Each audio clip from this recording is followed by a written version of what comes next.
Everybody, thanks so much for listening. If you're listening to us on one of the podcast sites, thanks so much. Subscribe, like, share on YouTube also. And if you're listening to us on the radio, thanks so much for listening, and keep listening so we can keep getting this out to as many people as we can.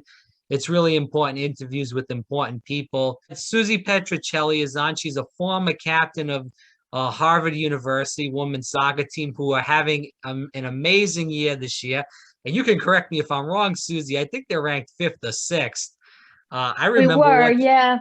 We Yeah, and then dropped the a couple of Brown game. games. The Yeah. Brown game was a good game. I'm sure you might have watched that. That was quite a game, but it seems like Brown and Harvard right now are really dominating in the past few years, which is exceptional for the Ivy League in general, because we don't really see, and you can correct me if I'm wrong, we haven't seen really in the past, a lot of dominance in the Ivy League. Like, you look at those two teams with Brown and Harvard really dominating, teams that could really take it to, the house as far as the NCAA tournament and go extremely far. Do you agree with that? Oh, absolutely. Yeah. I mean, you got to remember that the Ivies don't have, formal sports scholarships, right? The Ivies, all the financial aid is need based. So, and the philosophy of the Ivy League is to educate the students, as a whole, and not focus on any one part of their success or their life. So and also the Ivy Leagues obviously have minimum standards for scores and grades, and so they sort of the coaches have a difficult time. They have a challenge to recruit. They have a certain number of spots at recruiting spots every year. It varies by school, but this year we have Harvard, Princeton, and Brown all doing really well in the NCAA rankings. So we'll have to see. Harvard unfortunately dropped their last two Ivies. We lost to Brown, as you said, and we lost to Princeton this last weekend. So but we were off to the best start since '96. But yeah, we're still hanging in there. We've had some injuries. We have a couple of our center midfielders that are out with injuries. So hopefully we'll get them back and they'll get back on the winning road. So you're quite close with the team still, as far as the coaching staff and the girls, correct? Yeah, I mean, I'm on the board of the Friends of Harvard Soccer. I obviously had this book that came out last year, and it's very much about my experience on the team. And I really wanted to, the main purpose, the initial purpose of the book was to honor my teammates, who I thought would be just like exceptional role models to girls today, like they were to me. I mean, they really inspired me to want to be a better person, a better teammate, more ambitious, dream bigger. So yeah, I try to stay involved. I love the team. I love the program. I love the current coaches. So yeah, I try to stay as involved as I can. All right, so let's go into this. So, growing up, you had a twin. You still have a twin. Yeah, I still have it. She's still here somewhere. Right. So growing up, you guys playing together and stuff, how was the competition between that? Any brother or sister, or any, two sisters that play the same sport? Obviously, there's going to be that competition. Did you guys get along well? Was it really fierce competition? How was that growing up experience? Yeah, that's a really good question. And a lot of that, I talk a lot about that in my book. It's having a sibling obviously is complicated with the competition, like you're saying. Having an identical twin sister definitely takes it to another level. And I think I'm still, even as the years go on, I'm 47 years old now, and I think we're both, the two of us, my sister's name is Katie, and I think we're both still processing what it was like to grow up together in that way. We look identical, we sound identical, we play the game in the same way, and it's funny because when you're little, you know, and you're babies and you look identical, people immediately, obviously, naturally just try to figure out ways to identify you, right? And separate you. So they're looking for differences. They're looking for birthmarks. They're looking for, you know, like cowlicks in your hair. They're looking for anything that could separate, that could, you know, distinguish you from each other. And so what they did with us was they started putting my sister in pink clothes, and they started putting me in yellow clothes, right? So she was always sort of the pink one, and I was sort of always the yellow one. And I, you know, it's funny because I think like you know how pink definitely has sort of a stereotype for girls, right? Yeah. Pink, you know, just like blue is for boys and pink is Right. for girls. So I think at some point in my very young sort of subconscious, I thought that because she was labeled like the pink one, that meant she was more of a girl. And then, and I was, because I was given a yellow color, which to me was sort of like a different color. I think, and this is all me way overthinking, you know, way overthinking how I grew up. But I think in some way I identified as different from a very young age. And so that our paths, you know, differentiated, and she became, you know, very, you know, she sort of was, I'm not saying the colors exactly made us diverge in these ways, but anyway, she became sort of the student twin, and I became sort of the athlete twin. And we were kind of put in boxes, you know, and sort of identified that way. And, you know, I think like we all have this tendency to put people in boxes in order to like easily identify them to ourselves. So that's kind of how our early life started out, was that she became sort of the pink, you know, academic twin, and I became sort of the yellow, you know, athlete twin. Which it's funny because when the story is about us coming together, we both end up going to Harvard together and playing together, you know, playing on the same team at Harvard. So, and we really did that because we were both athletes and we were both students. So, you know, it's funny how that played, how like sort of you know, we had to diverge in order to come back together. Anyway, the whole thing is kind of complicated, and I think it makes for, I initially thought it would make for a good book. So, you know, I think hopefully people will check it out and let me know what they think. Well, we're gonna definitely dive into that even more in the movie, of course, too. My thing is, so you were pushed to the yellow, she was pushed to the pink. Mm-hmm. So do you guys like, do you hate pink? Does she hate pink rather, and you hate yellow now because you were so processed into liking these You know, colors as a child? it's so valid. So I, you know, in my my earliest memories were that I avoided pink. I wouldn't wear pink. You know, I definitely took it seriously. And now it's funny because I am embracing my feminine side now that in my late 40s, and I'm sort of shedding all of those boxes and all of those labels and all of those things that were or were not, you know, like assigned to me. And you know, I'm really just following my heart and following what I think is beautiful and following my own sort of soul.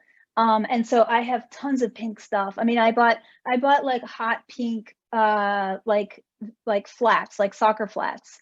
And I, you know what I mean? Like, and I have a new pink iPhone case, and like it's really funny. I'm really kind of breaking free from all of those sort of, you know, I guess boxes, I guess, or I want to say traps, you know, but I did feel trapped in a way. You know, I But think we all kind of feel trapped.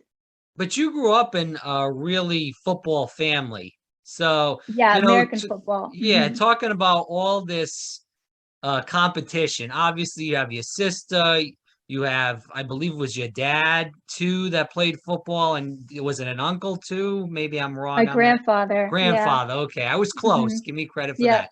that. Yep. But anyways, all this in there with as far as sports goes, how was that growing up with, you know, the competition with your sister, but also having family members that obviously was a different sport in a different time period than it is now.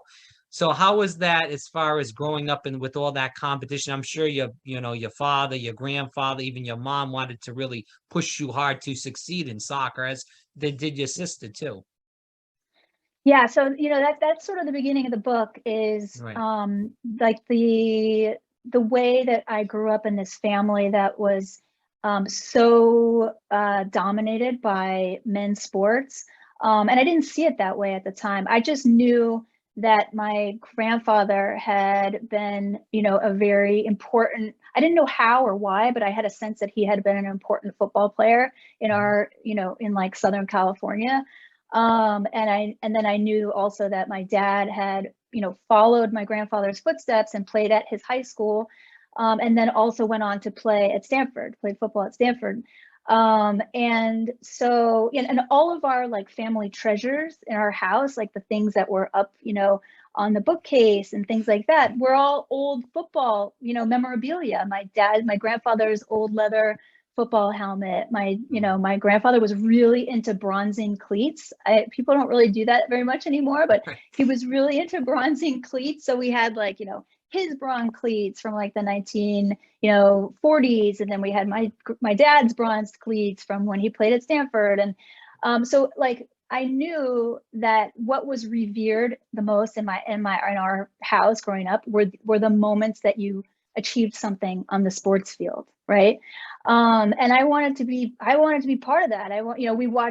We watched tons of sports on TV. We watched the Dodgers, we watched the Lakers, and we got Gretzky in LA. So we watched hockey, and I was part of it. I loved it. I wanted to be, I was obsessed with all that stuff because our whole family was. And then, at that point, so I'm like 5 and I'm like, okay, well, it's my turn to go try out for football. Right. And, I just was totally brushed off. Like nobody, it wasn't mean, and it wasn't like mean spirited. It was just, it just ignored, just totally ignored that I wanted to play football. And then same thing with baseball, right? It just completely ignored. And then, I'm looking around, I'm like, is anybody going to let me try out? No. Okay. Well, I guess, I didn't really know what to do at that age.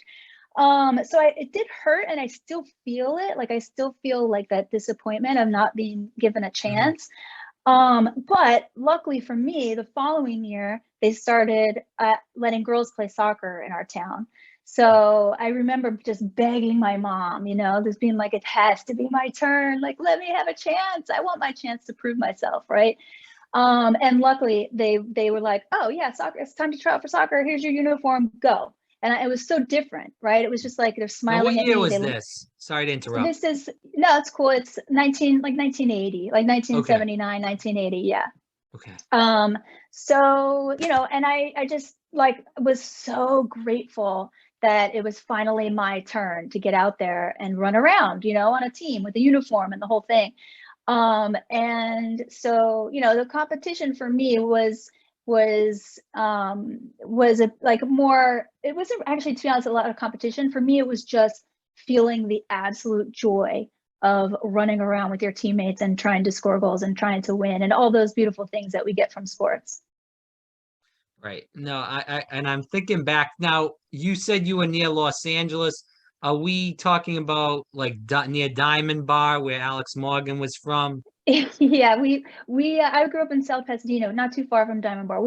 So once I got a little older and we started doing things like ODP tryouts, like Olympic development tryouts, our ODP tryouts were in Diamond Bar. So we played a lot of soccer in Diamond Bar.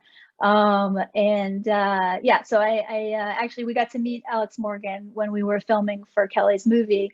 And we had a nice conversation about, I mentioned to her that we played a lot of soccer in Diamond Bar. It was fun. We had that connection. And actually she said her sister now lives in Pasadena, which I also thought was cool. So, oh yeah, we had AYSO, and AYSO is a great organization. They believe that everyone should play. And, they also like spend a lot of time explaining to the coaches that, you have to stay positive, you cheer for everyone, there's no negative talk on the sidelines. Which, I think, to be honest with you, we need more of that. We just need more of that everywhere. So yeah, that's how I grew up. And, so what they did was they had balanced teams in AYSO for every region. And then at the end of the regular season, they would pick an all-star team. And then the all-star team would go on and play other all-star teams from other regions, which was really fun. I thought that was a nice way to do it. I'm actually like thinking about looking into seeing if we can start an AYSO program in my town here in Long Island, because Yeah. I miss that feeling of everyone plays, and shared playing time and stay positive on the sidelines, and I just feel like we need to get back to that. I want to talk about, so we kind of talked about your childhood and stuff like that. Can you talk about playing soccer in the high school level in the 80s? Yeah, I mean, it's funny because I was very unaware at that time that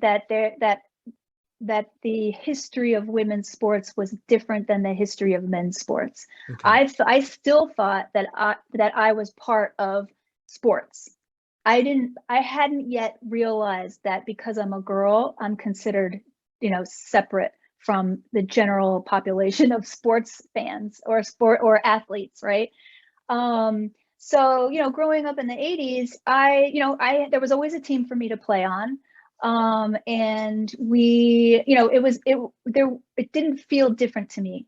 It didn't start to feel, I didn't feel any kind of difference until there was a time in high school when we didn't have uniforms, and we didn't have facilities. We didn't have a soccer field.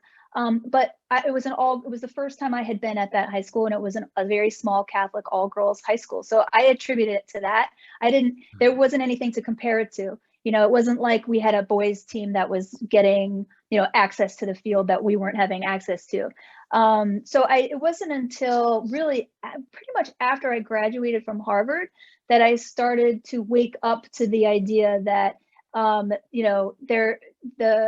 the path or the journey or the timeline of women's sports is so delayed compared to men's sports. I actually had this moment. I remember a moment when my senior year at Harvard, when I'm walking down this hallway in one of the athletic buildings, and in the hallway they have a black and white photo of every soccer team from every year, right? And so I'm walking down the hallway and I'm going backwards in time.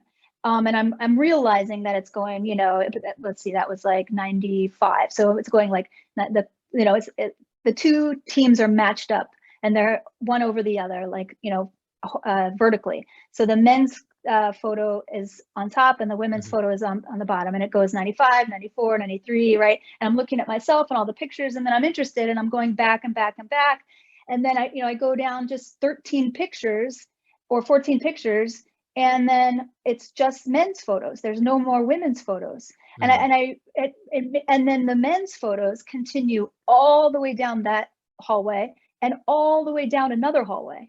So it was such a visual to me on how short the women's, sports at Harvard had been, participating, right?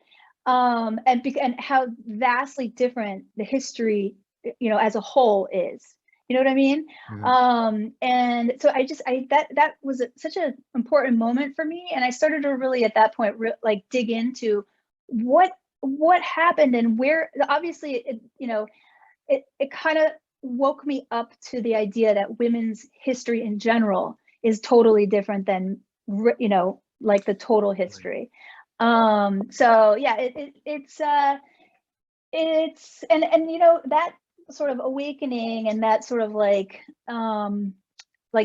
path of my following my curiosity is really what turned into this book. Right.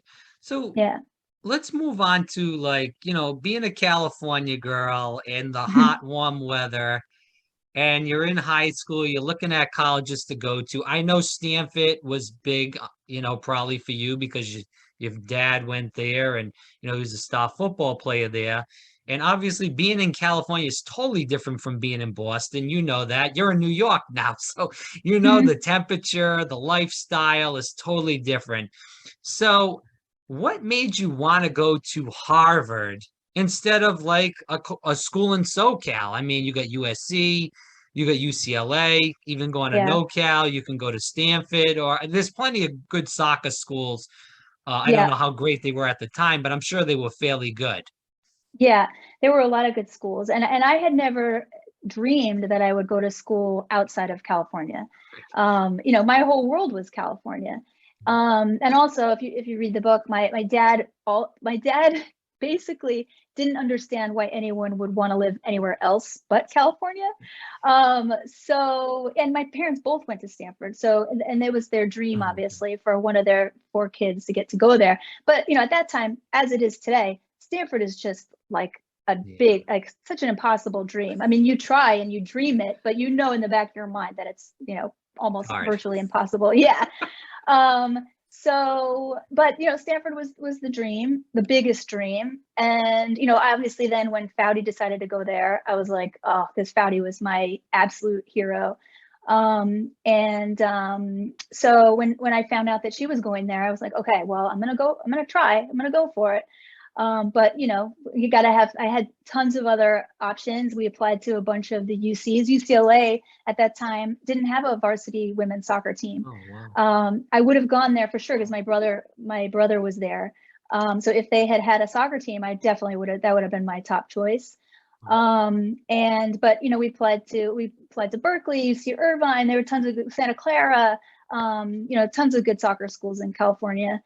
But what ended up happening was I ended up meeting the Harvard women's soccer coach at one of the ODP tournaments, one of the Nike Cups actually in Oregon. And we met a few of the Ivy coaches and a couple other coaches from, around the country.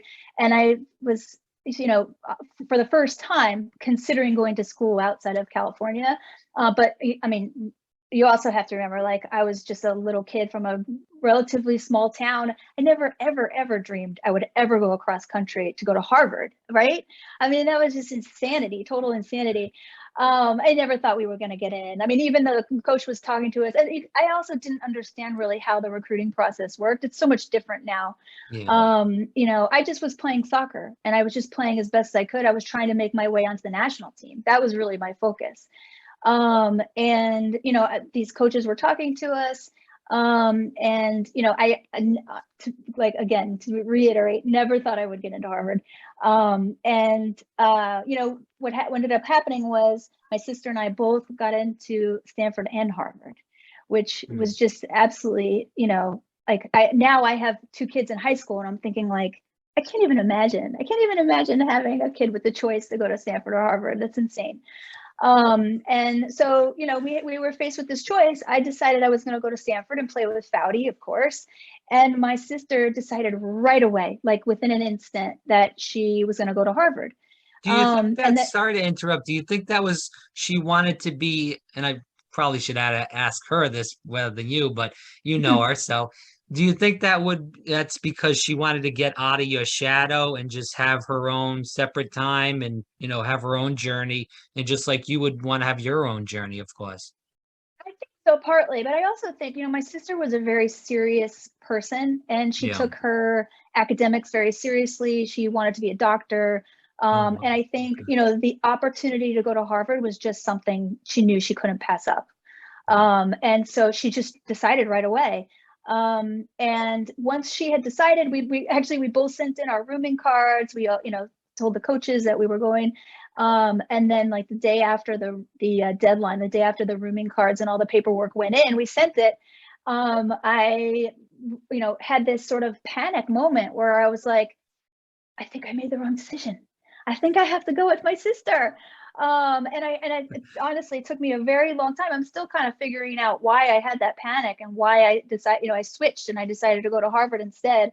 I think part of it was that, part of it was that I was really immature and I don't think I was really ready to be away from my twin sister. I mean, she was almost like a mother figure to me. I know that sounds strange, but she was always more mature. She was always more organized. She was in so many ways my like immediate tutor and my immediate teacher. So I think part of it was that. And I also think part of it was that, she was about to go off. Like Stanford was a very familiar place to us. We grew up going to football games. Right. My parents had season tickets and they still had friends there. We went there all the time. And I think, realizing that my sister was going off on sort of this like unknown, like amazing adventure, I think I just had to go. I just had to go with her. And so I did. And then, obviously it was just most incredible experience. And it was all so fantastic and amazing. And it was all a dream until it all like totally fell apart. Yeah, so talk about the injury and how it did fall apart.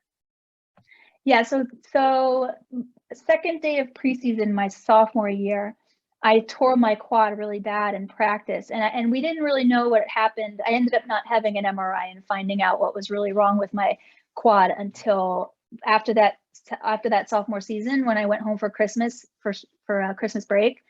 And so it just, without like the loss of soccer and the loss of the structure of seeing, being on the team every, being part of practice every day, the loss of the exercise, the loss of the outlet of being able to run around and kick the ball. I really suffered. I was unprepared for an injury like that. And, emotionally, mentally, physically, it really took a toll on me.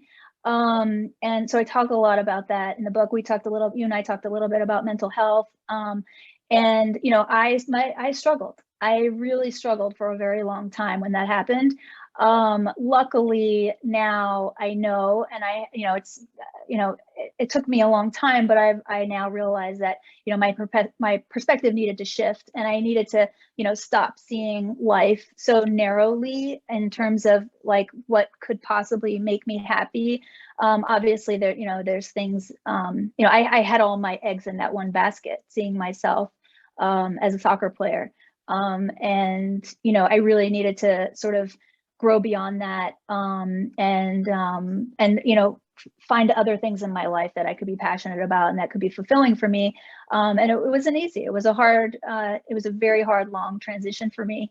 But important, and it made me stronger. It made me more compassionate. It made me, have a perspective on sports, and that I think I wouldn't have had otherwise. An appreciation for, things like Title IX, right? That gave us the opportunities to go to high academic institutions, and also play sports. Can you talk about mental health and how it, even as a youth coach, I'm sure you see that with, the kids too. I know we brought up a lot there with the NWSL and the youth stuff, but can you go into like mental health and mental health rather, and how mental health really affects a soccer player seriously, especially these women that are playing professionally, or, because they seem to tell me that they don't have those type of resources that they had in college. Yeah, well, that's a theme that we've seen a lot. We were traveling for Kelly's movie, learning about what, the landscape of professional women's soccer looks like all over the world. And one of the things that I took away from our year of traveling was how the level of resources and opportunity for women in soccer is really at the highest level, at least, especially at that time, 10, 15 years ago, in NCAA Division I sports. And that is, because of Title IX. I think when women graduate from a program like UNC, or a program like Florida, or, even a Harvard, or, Stanford, or Princeton, whatever it is, I think they see a huge drop, and then they go pro, is what I'm saying. Right. I think they see a huge drop in terms of, the resources, the facilities, and access to trainers, access to mental health. And I think that's very interesting, an interesting piece to the whole landscape of women's sports. And I think it's another credit to Title IX, right? That Title IX had this effect of going from basically, very little support and very few teams in the early 1970s to, 50 years later, when we have, basically the best experience possible, the highest experience possible, besides perhaps now the high, national teams, the best, let's say the top 10 national teams, or top 20 national teams. So I think that's a credit to Title IX. And in terms of the mental health, when I was at Harvard, there wasn't easy access or obvious access to mental health resources. When I struggled, it took a whole year really for someone to step in and offer me support. I didn't know how to ask for it. I didn't really understand what I needed. I didn't know the words for it. I didn't know what was going on. I just knew that I was in pain. I knew I was sad. I knew I was feeling lonely and lost, and I knew I was feeling worthless. But I didn't know what I needed. I didn't even know the term, mental health.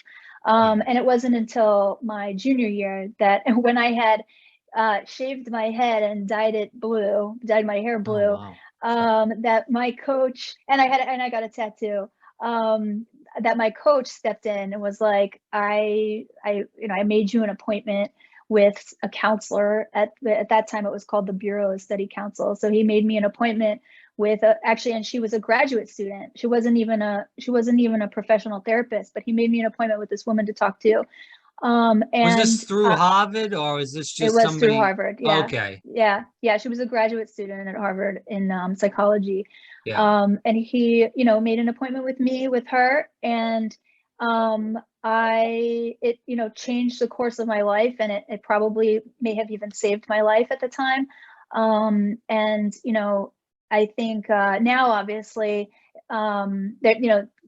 there's much easier access to mental health resources. I know particularly at Harvard, they've focused on that a lot in the last 5 to 10 years, which is so amazing. I mean, these kids are under so much pressure for, and all, first of all, I think that the kids are under more pressure when they're in high school than we were, right? So then take the kids that get into a place like Harvard, and then they're playing at that top level of sports.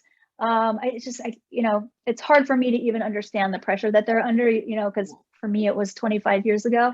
But they're putting a lot of focus and emphasis on the mental health side of things, which makes me feel good. And obviously there's a long way to go. We still don't have any kind of like reporting system, anonymous reporting system, or independent investigation system, which I think it will be the next step, as we're seeing hopefully like things with the NWSL. Susie, can you talk about the NWSL? I mean, there's been turmoil, obviously the sexual abuse issues that have been going on, North Carolina courage issues, and there's also been the issues and I think that's kind of went away, but I remember Sky Blue. There was women on there that were talking about they didn't know where they were going to practice until like an hour before. They had no locker rooms. There was turmoil there. The Washington Spirit have had sexual abuse cases and issues with their ownership galore this past year. So Yeah. what does this league need to do to really, get the image back that they, deserve? I mean, I think, they obviously need to start listening to the players, right? Right. That's one thing they haven't been doing. And they need to be transparent. They need to, and they need to have more women in leadership positions. But it's one step at a time. It's been abuse of all kinds. It's been verbal abuse. It's been body shaming. It's been racial abuse. It's been homophobia. It's been sexual abuse, obviously, and all kinds of abuses of power. And also and then the problem, one of the biggest problems is that, there's this fear of retaliation, obviously, right? That happens Yeah. anytime you have any kind of reporting, right? And then there's all these poor, the players that they feel like the future of women's soccer depends on their allegiance to the league, right? And which makes them then in turn really stay silent because they don't want to harm the league or the potential of the league. And so, then you have all this silence, like toxic silence going on. And it's been really, it's been amazing in one way to realize that I'm hoping that we have like a power shift now. Like I was saying, we have people like Meg Linehan who, are finally, folk like dedicated women's soccer reporters. And that she's following these stories and she's listening to the players. You have the woman who wrote the story in the Washington Post about the Washington Spirit, Molly Hensley Clancy, who, she's not a sports reporter, she's an investigative reporter. And she wrote, this brilliant story finally listening to the players, and, you know, breaking the silence. And, you know, it takes a lot of courage for, you know, some of the players to speak out and go on the record. And you know, then you obviously have this culture where, you know, even, you know, right up until like just a few weeks ago, right, the commissioner, Lisa Baird, was denying that she had ever heard any of these complaints before. And thank goodness you have people like Alex Morgan now who have credibility. They're respected for their integrity. You know, she has a huge social media following and a huge public following. She has more social media followers than Tom Brady. You know, so you have this power. You have this power shift, right? So now, if Alex Morgan posts an email, a screenshot of an email that where Lisa Baird is admitting that she knew in 2015 that Paul Riley was accused of abuse, right? Then, you know, like, then it can't be denied anymore. She can't deny it. Lisa Baird can't deny that she knew anymore. So it's hopefully we're seeing this power shift, which is the most important thing. Do you think the issue is, and I talked about this with the ladies last night, do you think the issue is that we're not bringing in a lot of woman coaches? You know, one person I think of is a person that played on the national team too. That's an assistant coach over with the Ants and Durants over at North Carolina, is Heather O'Reilly. Heather, yeah. You know, so that's somebody, and I know, you know, I was talking to a woman, she used to play at North Carolina, and she knows that situation pretty in depth. And she said Heather's working on her licenses right now.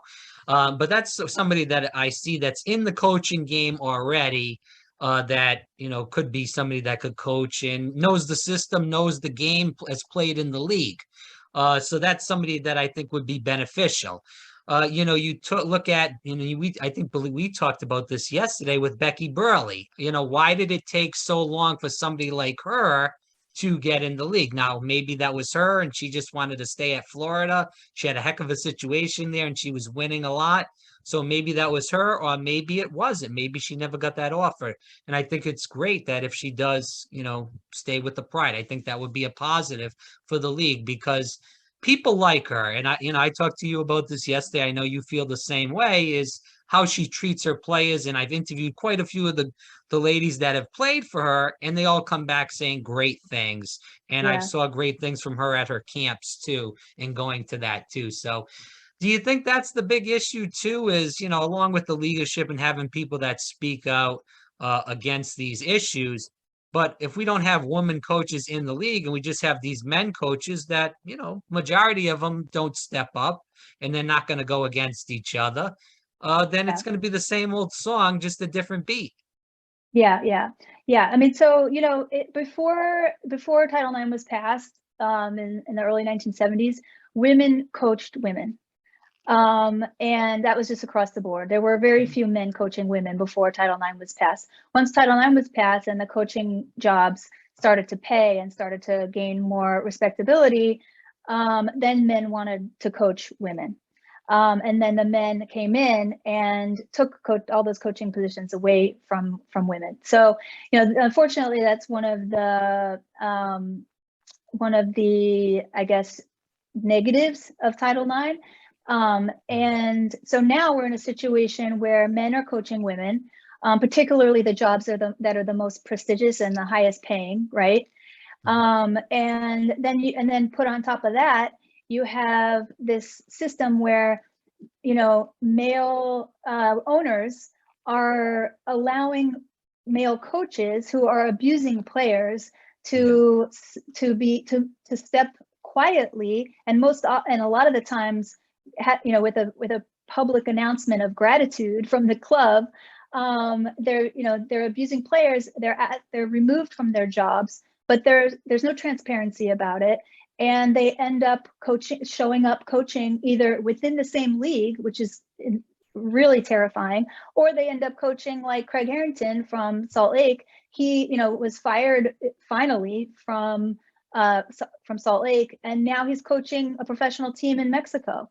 A women's team in Mexico. So, you know, and it happened with Riley. It happened, you know, with the guy from OL Reign who was fired, Ben Steedy. You know, we have this pattern where male coaches are abusing women.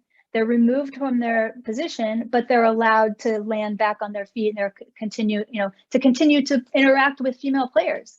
Or even, I mean, it would be just as bad if they were interacting with youth players of either gender, but they're allowed to continue working with people and abusing people. So yeah, it's just, yes, I do think we need more women coaches for sure. And, I obviously you have to be careful when you say that because, there are instances where women are abusing their power as well. So, it's not a panacea. But, I think it's definitely very important. We should be prioritizing hiring women in our coaching positions for sure. So let's get into the book. So can we talk about what made you want to write this book and tell your story? Yeah. So, I basically started to realize, like I said, that my, teammates at Harvard were just these exceptional people. I mean, I had never met girls like them before. I had never met anyone like them before. Just exceptional people, who, really were not afraid to believe in themselves, not afraid to have the confidence to do amazing things in the world. And it might sound strange, but I think I grew up with this mentality that a girl can only get so far. My dad allowed me to play soccer, but at the same time, he told me very plainly in very, very like unemotional words that he would never give his company to a girl. So, I think I grew up like feeling like there was just a limit to what I could accomplish. And these girls at Harvard, there were no limits for them. There was no, I mean, they just, had tons and tons of ambition. And it was just so freeing to me, and inspiring that I just felt like that everyone needed to see these girls, not just little girls, but everyone needed to see these girls. Dads needed to see these girls. This is the daughter. This is the parenting they need. They need to believe that they can do anything in life. And so it started there. And then obviously we had so much fun too on our team, that I thought that those stories were important. It's funny because now I know that there are very few stories about women's sports teams. At the time, I just felt like we had so much fun. I want to share this story. But now I realize that, it's very hard for a woman to write a story about a female sports team and have it get any sort of grip in terms of, support and, and instead I feel like, if it's a story about a boy who, is an underdog and, fights his way onto the Notre Dame, right? Like Rudy or whatever it is. Like, I feel like those stories are just so much easier to get through the process of publishing or whatever it is. And so that's kind of where the story started. And then obviously once I really started trying to write down the story and write the book, I was looking for examples of like the best sports writing, and what I was finding was stories about like Billie Jean King and Title IX, and and Althea Gibson and all these amazing people that were changing the course of women's sports history. And I started to realize how pivotal those people were, and if they hadn't fought so hard for what they fought for and their access and their opportunities, we would still be so far behind, right? I mean, look at other countries. So really, it's an homage to my Harvard teammates. It's an homage to people like Billie Jean King and Julie Foudy and all these amazing trailblazers that we've had in women's sports. And then it's also, on a personal level for me, it's very much about like a personal redemption, kind of making up for things that I felt like I failed at in terms of like my personal relationships, people I failed and things like that. And it's also about like this sort of catharsis of being finally like really super honest and vulnerable with what I went through, and hoping that it might help somebody else who's feeling sort of the shame or the like the depression or the loneliness or whatever it is that you know, hopefully they can relate to something in my story. But you're involved in quite a few projects now. I know you talked about I know you talked about your own book and the screenplay for that, but you also, and I'm just going to read this off the screen so I don't screw this up. You're also involved in Equal Playing Field, The Last Yes. Call. You're involved in, Yeah. the Warriors of a Beautiful Game. I know we just talked about that, but and then obviously your own screenplay. So what got you involved in producing all these different films? If you want to talk about the Equal Playing Field and Last Call too. Yeah. So I'll start with Equal Playing Field because it's that one's actually in pre-order on iTunes right now. And it will be out on iTunes in like 2 weeks, which is so exciting. Oh. So Equal Playing Field was a project that I heard about a little bit late, actually. They had already broken 2 world records by the time I heard about them. And basically what they were doing was this group of people who were setting world records to draw attention to how far women will go to play the sport they love around the world, right? Because so many places around the world, women are still not allowed to play. And if they are allowed to play, there's still a extreme stigma and social pressure for them not to play, right? And so these women basically had this idea. This woman, Laura Youngson, who's just, like, in my opinion, a genius. She comes up with these epic ideas and she makes them happen somehow. But basically, the first idea was to take a group of players to the top of Mount Kilimanjaro in Tanzania and play the highest elevation soccer match ever played. And then they, spoiler alert, they do it, which is so crazy. And so the film is the story. It's a documentary, and it's about that trek that they go on and they succeed. And then the second half of that movie is about so they decide, okay, well, we've done this, what do we do next? So then they go to the Dead Sea and they play the lowest elevation soccer match ever played. Wow. And they break that world record. Yeah. And it's just an incredible group of people. They have fun along the way. Obviously, they're funny. It's entertaining. And they're breaking these world records. And now they've actually broken 3 more. And they have plans to break 2 more. So Equal Playing Field is the story of the first 2 world records. And it was produced by this amazing young woman named Amy Rose Eisenbach. And it's going to be streaming on iTunes in a couple weeks. You can pre-order it, and I hope people will pre-order it. It means a lot. It means a lot for the game. It means a lot. It's an important story. And I really hope everybody will check that out and pre-order it on iTunes. And then Last Call is also really important to me. That was the first film I got involved in. It's a important film about suicide awareness. My brother was collaborating with his friend, and my brother lost his best friend from high school to suicide when we were in college. And so that film is a suicide awareness film, and it's profound. It's a really special film. It means a lot to my family. So I hope people will check that one out too. Yeah, like I said, you're in a lot of places right now as far as working. So it's incredible that you're doing what you're doing and really giving that voice to a lot of young women, even older women, or even men in general should be listening to what you have to say, because it'll make them hopefully open their minds up. Yeah, it's funny. I've gotten some of the most amazing responses I've gotten are from dads of girls. Nice. I have actually cried several times getting emails and messages from dads of girls who say that the stories in my book is making them see things differently, see things from a girl's perspective, and going to make them more sensitive to and more aware of the ways that girls are harassed and the ways that girls are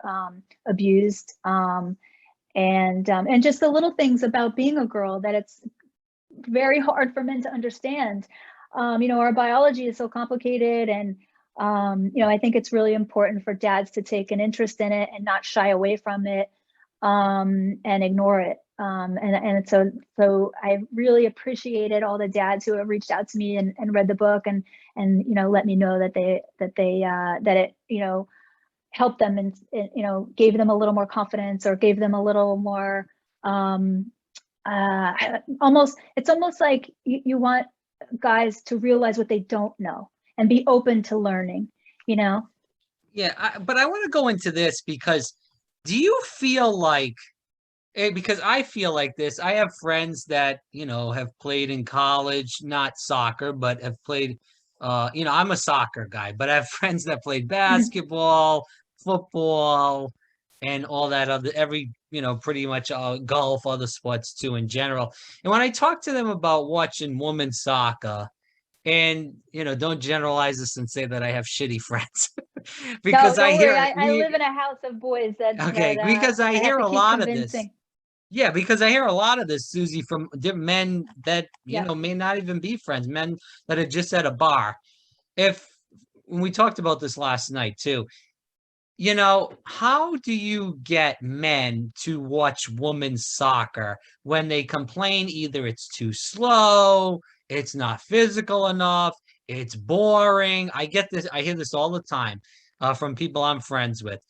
And they also, and this is another problem too, and if you want to elaborate on this too, is if there's a good looking woman out there, they'll watch it. It's a real sexist thing, but it's true. Yeah. Yeah. You know, like, so Alex Morgan, you know, she's a great player and everything, but, you know, she was on Sports Illustrated swimsuit a couple years back, and men read that, men look at that, and that those are the only players they know. If the girl is some celebrity or look, you know, I'm not trying to take anything away from her. She's a hell of a player, and I don't want to deny that. But since she's a really good looking woman, you get these guys that don't know a damn thing about soccer, and they may watch because of her, but otherwise they don't give a damn about the game, and they won't watch it. It's really sad. It's really sexist.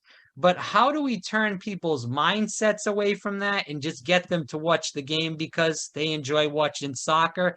Who gives a Yeah. crap if it's men, women, or dogs? Yeah. So, you know, I love that question. So a couple of things.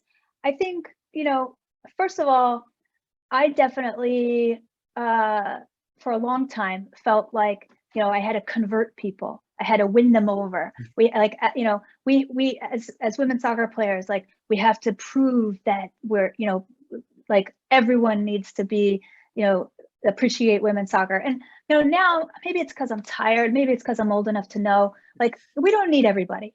You know, like, the same people who don't, you know, aren't going to vote for a woman in office, they're never going to give women's sports a chance. They're just not.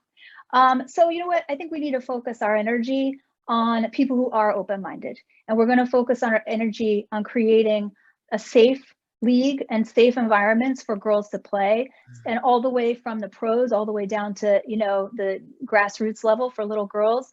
And it, you know, it's really about creating more opportunities for girls to play in a safe environment and enjoy the game and learn all the lessons that we learn. You know, the important thing is that, you know, we know it's proven that all the, like, 94%, it's definitely in the 90s, I forget exactly, I think it's 94% of women who make it to the C-suite level in business have all played high school sports or some level of sports. So, you know, we know that sports is good for girls. So it's more than just, you know, converting people. In terms of, like, growing the audience for you know, women's sports, like, do we really need to? I mean, a billion people watched the Women's World Cup in 2019. Like, the audience is there. I just feel like we need to kind of move away from. I feel like we're almost empowering these people we're empowering their opinion of us by caring, and we don't, because we know we have our, you know, we don't need their approval. We don't need their approval. We don't need their respect. You know, we're gonna earn fans, real fans, true fans, one fan at a time, the old-fashioned way, by putting on a good product and by playing by being entertaining people, and it's growing on its own. We'll move forward. So let's answer these last questions. I know you were at Harvard for, all those years and stuff, and I know this happened way after that, but since this took place at Harvard, I'd love for you to elaborate on it. If I think you think I'm going one way with this, but I'm going to go the other Yeah, way. where are you going? Tell me. I'm gonna turn this around on you because we're not talking about Harvard, the school, but we're going to talk about a team that played at Harvard, the Boston Breakers. All right. So, they did play their home games at Harvard. Yep. I was actually looking forward to going to a couple of games, but apparently with the times that I was up here, I wasn't able to go. And then obviously they defunct. Quite a few good players on that team. I think there was a couple of Harvard girls on that team, as a Yeah, I matter of think Midge fact. was on the team. Yeah. Right. So Yeah. with that said, do you know anything of why they defunct, and why isn't a team like that, geared into, maybe this is the crafts and them being cheap, I don't know. But why isn't a team like that in with the revolution? And, and even if they have to play at Gillette, regardless, I know that's got to do with the crafts. That's, like I said, I don't know if there's an issue with that, but you know a lot of people over there. So, I'm trying to see if I can get some info. You know what you just described is exactly how I feel. I really don't understand how somebody in Boston didn't step up. A lot of money in Boston too. To save, and a lot of women's, big women's soccer town, big women's sports town. Very, very active in terms of gender equality. And so I was definitely disappointed that somebody didn't step up and save the Boston Breakers. But I have a feeling that there was other stuff going on around that team that maybe, similar to the stuff that's going on now. Like I'm guessing, and I shouldn't guess, but I do wonder if there was some toxic culture going on, or some other extenuating circumstances that made it so that someone didn't step up and save that team. And I honestly don't know any specifics, but just with all the stuff that's coming out and how pervasive it is, I wonder if maybe there was something else going on. With the last two questions, obviously Carly Lloyd, last game was yesterday. Big send out for her with that. We saw in the past, there's been a lot of these women are starting to get older and retire. We brought up Heather O'Reilly, Abby Wambach, Shannon Box. I mean, the list goes on and on. Heather Mitz. We could bring up tons of people. I'm not going to go through 100 people with all you. legends. Yeah. Yeah. That was a good list you had there. Yeah. Just to save time. Who do you see as the leader of this U.S. team now? A lot of young players that are really good. The Muse, both of them from the Boston area, are starting to come up and really come alive in the U.S. team. Obviously, Alex Morgan, Megan Rapinoe. I mean, those are the names that are the carryovers from these many Olympic championships, World Cup championships. But who do you see as the the leader of the team now that Carly Lloyd is off in the sunset? Like I said, it depends what you mean by leader. Like you have leaders on the field, you have leaders off the field, you have leaders like Becky Sauerbrunn. She's just a leader both on and off the field, right? She just, to me, her work ethic and her attitude and her willingness to fight for social justice issues and things like that. I think she is a true leader, but they all are really, all of them are finding their voices, and they're all leaders in one way or another. And the younger ones are learning from the older ones, right? That's what's so amazing about this team. And then obviously you have Rapinoe and Alex Morgan, who just aren't going to let injustices slide. They're just not. And they're not going to be silent. You can't possibly silence them. And I think that's a change in general. And they're above the hierarchy now. Like someone like Paul Riley, who was seen as someone that you couldn't cross, right? Because he was too powerful. He could end your career, like that. These women are now above his power. So they are very, very, very important leaders, not just for the team, but for, women around the world and people around the world, not just women. And then I think, you have younger leaders, like you have like a Rose Lavelle, and you have like, like the Mewis sisters, I think, and they're all like finding their own voices as leaders, talking about issues that are important to them. Julie Ertz and her husband have a wonderful foundation. And it's cool. I mean, to me, that's one of the things I love the most about this team is that they encourage these players to find their own voice and to find their own leadership style, right? I mean, it goes back to like the Mia Hamm, Julie Foudy era, right? Where you had Loudy Foudy, right? Who was just open and loud about like what she believed, and her leadership style was loud. And then you had someone like Mia Hamm, who just was all business, just, and like led on the field, right? And so I think that's one of the coolest things about this team is that they appreciate everyone's individual leadership style. Who do you see as challenging this team? A lot of teams are getting better due to many things that you spoke about in this interview. Money being pushed to them. They're not wearing the hand-me-downs. They're not wearing, crappy boots. They are, getting, trainers. They're getting, good facilities now to work out in, and even play on pitches that are, habitable instead of inhabitable.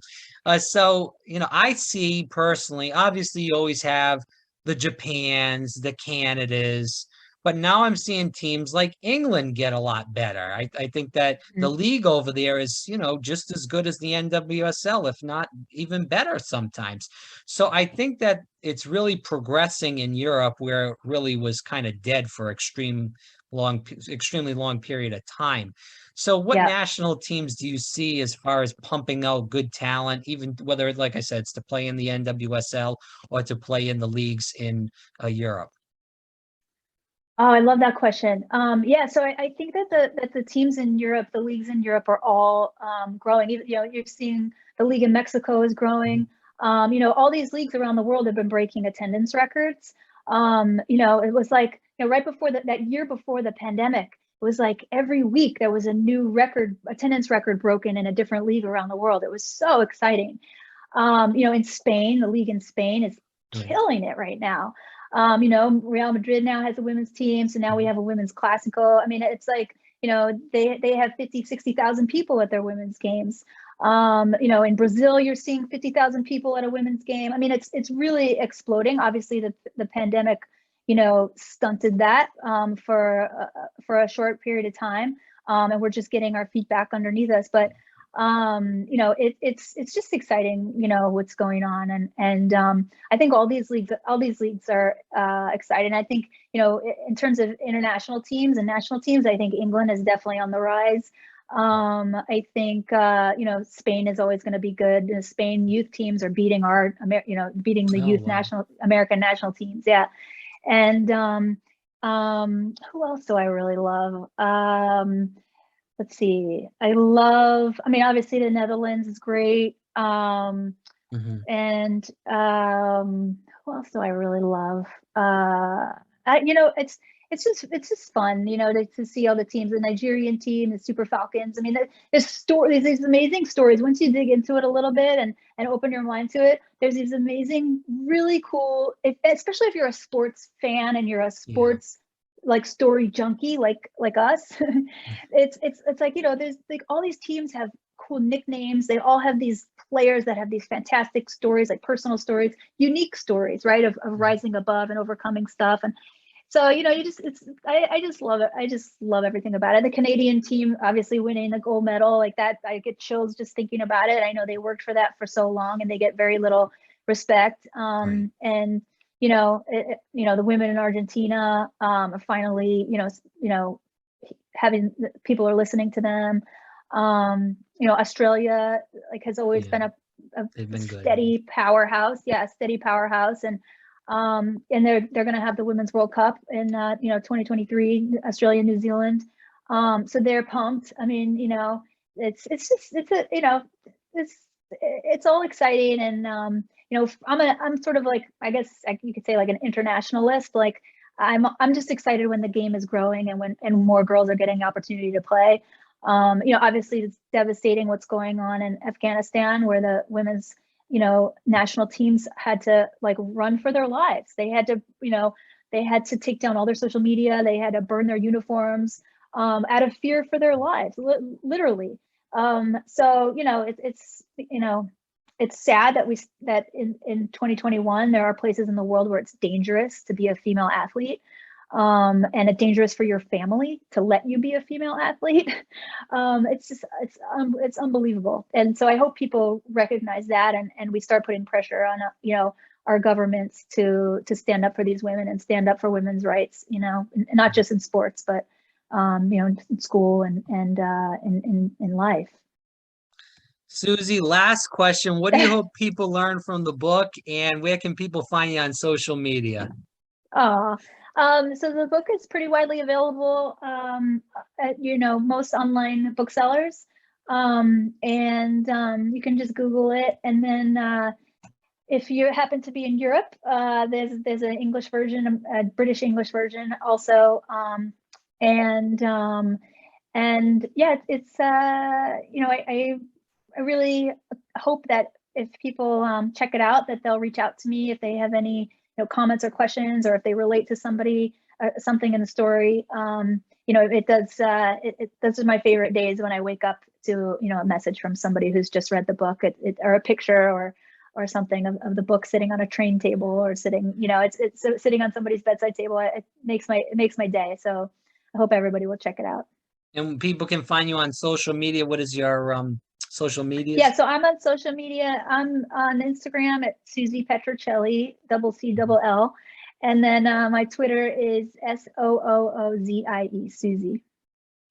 Susie Petruccelli, thanks so much for the time. I did not know we were going to go this long, but it was really enjoyable, and you're a heck of an interview. I really enjoyed this. Seriously, we're going to have to actually make this 2 interviews, so yeah, it'll be worth it. Thank you. Yeah, right. I would love to anytime.